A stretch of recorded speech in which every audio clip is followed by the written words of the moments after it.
अस्सलाम वालेकुम दोस्तों।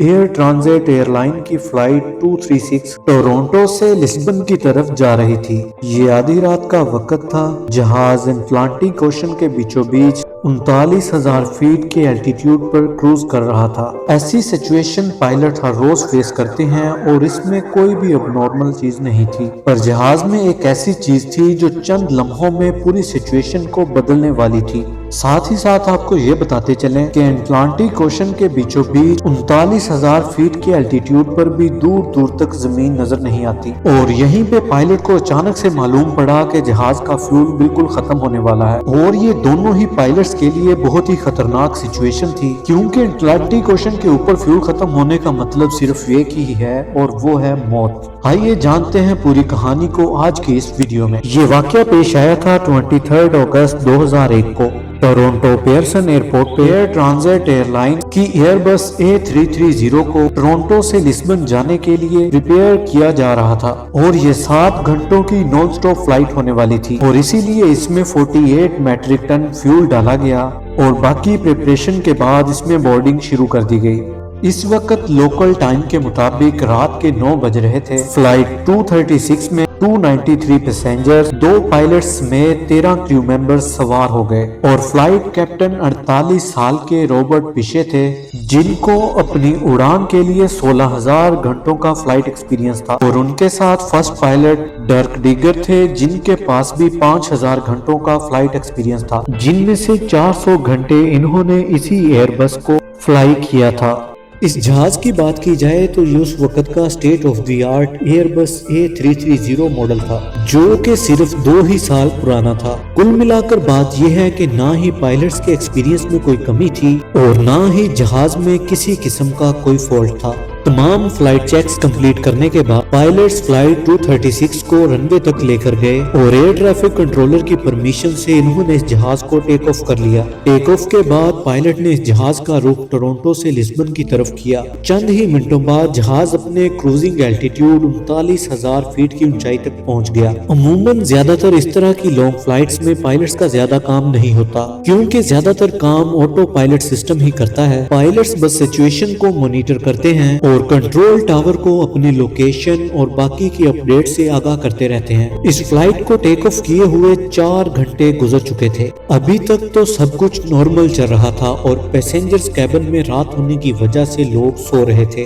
अब तक जहाज अटलांटिक ओशन के बिल्कुल सेंटर में पहुंच चुका था, और यही वो एक लम्हा था जब जहाज में एक मसला हो गया। कैनेडियन टाइम के हिसाब से रात के 1 बजे पायलट्स ने जहाज के इंजन नंबर 2 यानी कि जहाज के राइट इंजन में एक अबनॉर्मल रीडिंग नोटिस की। इंजन में ऑयल का प्रेशर ज्यादा शो हो रहा था, ऑयल की क्वांटिटी कम शो हो रही थी, और ऑयल का टेम्परेचर लो इंडिकेट कर रहा था। ये सारे एरर पायलट्स अपने कैरियर में पहली बार देख रहे थे, तो उन्होंने फौरन फ्लाइट मैनुअल खोला और इस एरर को जानने की कोशिश की। नॉर्मली जब जहाज फ्लाई करता है तो ऑयल का टेम्परेचर फ्लाई के साथ बढ़ता है, लेकिन यहाँ पर वो लो ऑयल टेम्परेचर इंडिकेट कर रहा था, जो कि किसी भी तरह से नॉर्मल नहीं था, और पायलट्स को भी इस फ्लाइट मैनुअल में कोई भी जानकारी ना मिल सकी। इसके बाद पायलट्स ने कनाडा में एयर ट्रांजिट के मेंटेनेंस में राब्ता किया और उनको इस एरर के बारे में आगाह किया। बदकिस्मती से मेंटेनेंस यूनिट को भी इस बारे में नहीं पता था, और उन्होंने पायलट्स को कहा कि वो इस एरर को मॉनिटर करते रहें और वो थोड़ी देर बाद इनसे कांटेक्ट करेंगे। अगरचे जहाज के इंजन में ऑयल की फॉल्टी रीडिंग्स शो हो रही थी,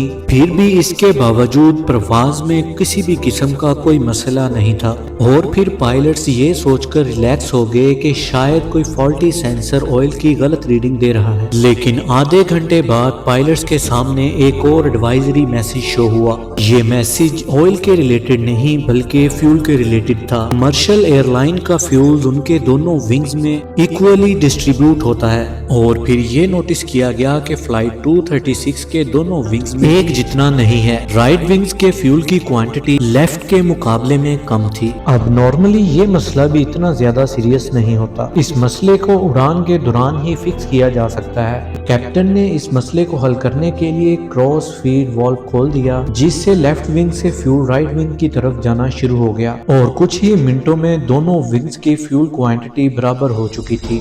इस प्रोसेस को अभी 10 मिनट ही गुजरे थे कि एक बार फिर से कैप्टन को लो फ्यूल की वार्निंग दिखना शुरू हो गई और ये एक ऐसा मसला था जिसको कोई भी पायलट फेस नहीं करना चाहता, वो भी पैसेंजर्स के भरे हुए जहाज में। पायलट्स ने देखा कि राइट विंग में फ्यूल दोबारा से कम हो गया है और अब दोनों विंग्स में इतना फ्यूल नहीं है कि दोनों को मिलाकर लिस्बन पहुंचा जा सके। अब की बार ये मामला सीरियस हो चुका था। अटलांटिक ओशन के बीचों बीच फ्लाइट को डाइवर्ट करने के ऑप्शन भी मौजूद नहीं थे। हकीकत में इनके पास अब एक ही ऑप्शन था और वो था आइजोर्स आइलैंड। अटलांटिक ओशन के बीचों बीच ये आइलैंड पोर्टुगल टेरिटरी का हिस्सा है। यहाँ पे टेरेसरा नामी आइलैंड पर एयरपोर्ट मौजूद है। कैप्टन ने पहली फुर्सत में सेंटा मरिया एटीसी से राब्ता किया और उनको बताया कि वो इस एयरपोर्ट पे फ्यूल शॉर्टेज की वजह से लैंडिंग करने वाले हैं, लेकिन अभी तक पायलट्स को भी ये कंफर्म नहीं था कि वो इस आइलैंड पर लैंड कर पाएंगे या नहीं, या फिर उन्हें ओशन में ही लैंड करना पड़ेगा। इस वक्त जहाज में 7 टन फ्यूल बचा था, यानी 7000 kg। दिखने में तो ये बहुत ज्यादा लगता है, लेकिन असल में ये फ्लाइट A330 का सिर्फ 6% था और ये फ्यूल भी बहुत तेजी से कम होता जा रहा था।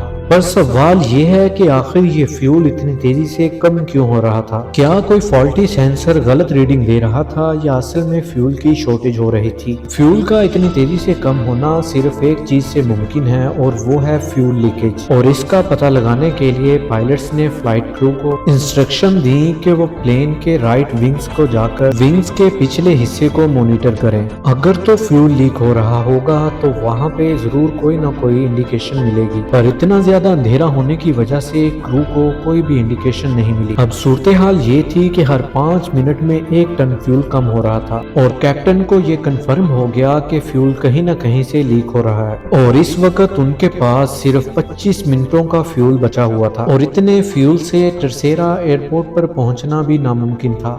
इस दौरान कैप्टन और फर्स्ट ऑफिसर दोनों मेंटेनेंस यूनिट और एटीसी से मुसलसल राब्ते में थे। मेंटेनेंस यूनिट ने कैप्टन को इंस्ट्रक्शन दी कि वो फ्यूल लीकेज को चेक करने के लिए 39,000 फीट से जहाज को 20,000 फीट की ऊंचाई पर लेकर आए और कैप्टन ने ऐसा करने से इनकार कर दिया क्योंकि कैप्टन को पता था कि अगर फ्यूल लीकेज कंफर्म भी हो गई तो जहाज को ऊपर लेकर जाना नामुमकिन होगा और इसमें कम से कम उनके पास 39,000 फीट पर ग्लाइडिंग का ऑप्शन तो मौजूद है। अगले चंद मिनटों में सारे शक दूर हो गए जब जहाज के राइट विंग्स में आग लग गई।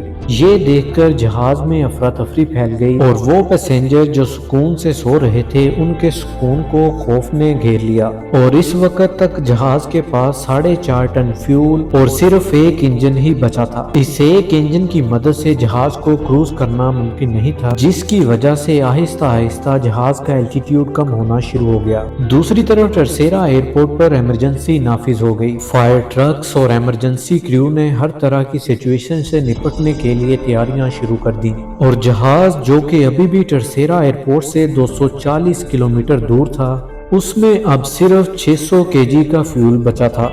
इतने में वही हुआ जिसका डर लगा हुआ था। जहाज का लेफ्ट इंजन फुल थ्रस्ट करने की वजह से जल गया और अब फ्लाइट 236 बगैर इंजन के अटलांटिक ओशन के ऊपर ग्लाइड करने लगी और यहाँ पे कैप्टन का जहाज को 20,000 फीट की ऊंचाई पे ड्रॉप करने का फैसला सही साबित हुआ। अब जहाज सिर्फ ग्लाइडिंग कर रहा था। दोनों इंजन बंद होने की वजह से जहाज में बिल्कुल अंधेरा हो चुका था और इंजन की मदद से ही जहाज का इलेक्ट्रिकल सिस्टम चलता है। खुशकिस्मती से जहाज का ऑटोमेटिक टरबाइन सिस्टम बाहर निकल आया जो कि एयर स्पीड से सिर्फ इतनी बिजली पैदा कर सकता है जिससे जहाज के कॉकपिट की इंपॉर्टेंट डिवाइसेस चल सकें। टर्सेरा एयरपोर्ट 120 किलोमीटर दूर था और जहाज 30,000 फीट तक नीचे आ चुका था और कैप्टन को ये डिस्टेंस सिर्फ ग्लाइड करके पूरा करना था। प्लेन के कैबिन में अंधेरा और पिन ड्रॉप साइलेंस ने खौफ का माहौल बना रखा था। एक ऐसी खामोशी जो कि किसी बड़ी आफत का इशारा दे रही थी और वर्स्ट केस ये था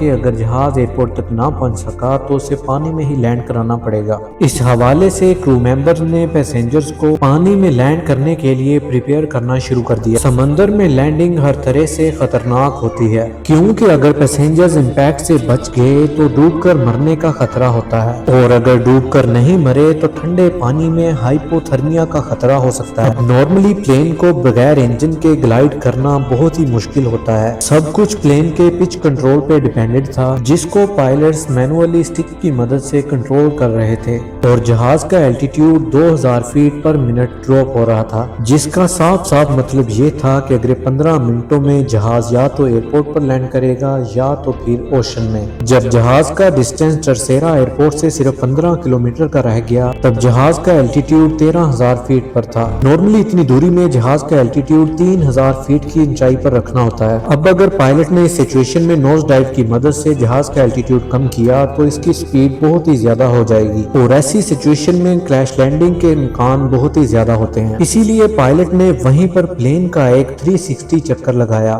اور یہ چکر جب پورا ہوا تو جہاز کی دوری اتنی ہی تھی جبکہ الٹیٹیوڈ 5000 فیٹ تک گر چکا تھا۔ یہ الٹیٹیوڈ ابھی بھی زیادہ تھا، لیکن اتنا زیادہ نہیں کہ ایک اور 360 چکر لگایا جائے۔ اس لیے پائلٹ نے جہاز کی پوزیشن کو رن وے کی سیدھ میں کیا اور اس کو کئی ایسٹرن لگوائے، اور انہی ایسٹرنز کی وجہ سے جہاز کا ڈسٹینس رن وے سے اور بھی زیادہ بڑھ گیا، اور پائلٹس کو الٹیٹیوڈ کم کرنے کا مزید ٹائم مل گیا۔ نارملی لینڈنگ کے وقت فلیپس کو کھلا رکھا جاتا ہے، جس سے ڈریگ ہوتا ہے اور پلین کے تھرسٹ انجن کو بڑھا دیا جاتا ہے، جس سے پلین کی نوز اوپر ہو جاتی ہے، پر فلائٹ 236 کے پاس انجن تو تھا ہی نہیں، جس کی وجہ سے یہ لینڈنگ بہت ہی زیادہ الگ اور بہت ہی زیادہ خطرناک تھی۔ پائلٹ کے پاس پلین کو لینڈ کرنے کا صرف ایک ہی چانس تھا، اور وہ بھی بس ایسا ہی تھا، یا تو آر یا تو پار۔ آخرکار پلین ایک زور کے جھٹکے سے رن وے پر لگا اور 12 میں سے 8 ٹائر برسٹ ہو گئے۔ پلین کو روکنے میں تھوڑی مشکل تو ضرور پیش آئی، لیکن فائنلی وہ سکیٹ کرتا ہوا رک ہی گیا۔ پلین کے رکتے ہی اس کے لینڈنگ گیئر میں آگ بھڑک اٹھی، جس پر ایمرجنسی کریو نے فوراً قابو پا لیا۔ فلائٹ 236 ایویشن ہسٹری کا وہ پہلا اور آخری پلین تھا